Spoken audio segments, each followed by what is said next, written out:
यही वो बात जो यीशु मसीह ने मत्ती की अंजील में कही। उसने कहा आसमान की बादशाहत पर जोर होता रहा है।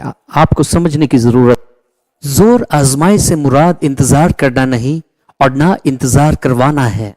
लिहाजा उसने कहा कि आसमान की बादशाहत पर जोर होता रहा है। इसका मतलब क्या है?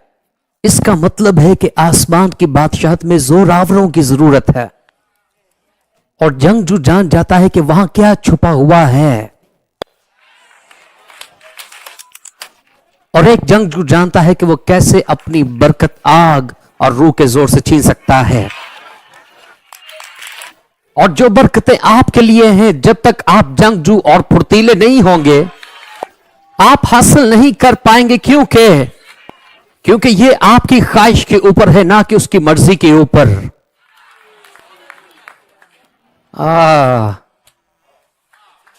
बिशप, मैं इनको वहां लेकर जाना चाहता हूं।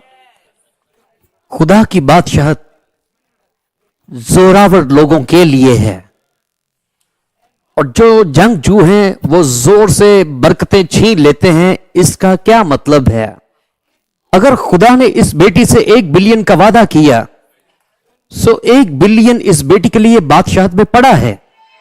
लेकिन अगर यह बेटी उसको लेने के लिए तैयार नहीं और उसके लिए लड़ने के लिए तैयार नहीं है, और इसकी जगह कोई और खड़ा हो सकता है और कह सकता है कि मैं वो चाहता हूं, ये रूह में जोर आजमाई, मैं किसी से बात कर रहा हूं, आपको जंगजू बनना पड़ेगा जो आपका है उसको लेने के लिए। गौर से सुनिए, गौर से सुनिए, बैठ जाइए।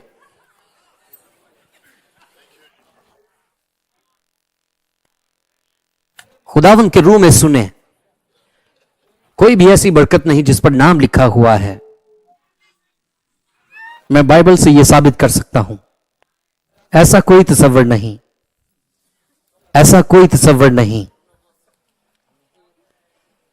खानदान की बरकत ईसाऊ के साथ जुड़ी हुई थी। याकूब जंगजू था, वो इसके पीछे पड़ गया क्योंकि वो जानता था कि ये मेरी बरकत है, ये इसकी नहीं, ये मेरी है, मैं लड़ूंगा।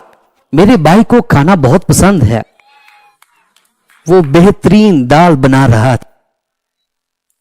उसका भाई शिकार से आया, लेकिन याकूब अच्छा शिकारी नहीं था। ईसाऊ को भूख लगी और उसने कहा कि खाना दे, मैं मर रहा हूं। तुमने तो अभी रोजा नहीं रखा, तुम फिर भी मर रहे हो। आप में से बहुत ज्यादा लोगों ने अपनी ताकत का पता ही नहीं लगाया, क्योंकि आप अपनी भूख को लेकर बहुत ज्यादा चीजों में कंप्रोमाइज शुरू कर देते हैं। आप माहिर जंगजू नहीं हैं, इसलिए छोटी छोटी चीजों के पीछे आप बड़ी बड़ी चीजें खो जाते हैं। जो आपका है उसके लिए आप जबरदस्त जंग नहीं लड़ते, जो आपका है उसकी मुहावजत के लिए आप नहीं लड़ पाते। मैं हमेशा अपने बेटे को कहता हूं, एंड्रयू, जो चीज मेरे पास है वो तुम्हारी है, लेकिन नबी तुम्हारा बाप नहीं है। लोवी तुम्हारा बाप है, लेकिन एलाइस नहीं। जिसके लिए लड़ेगा वही तू पाएगा।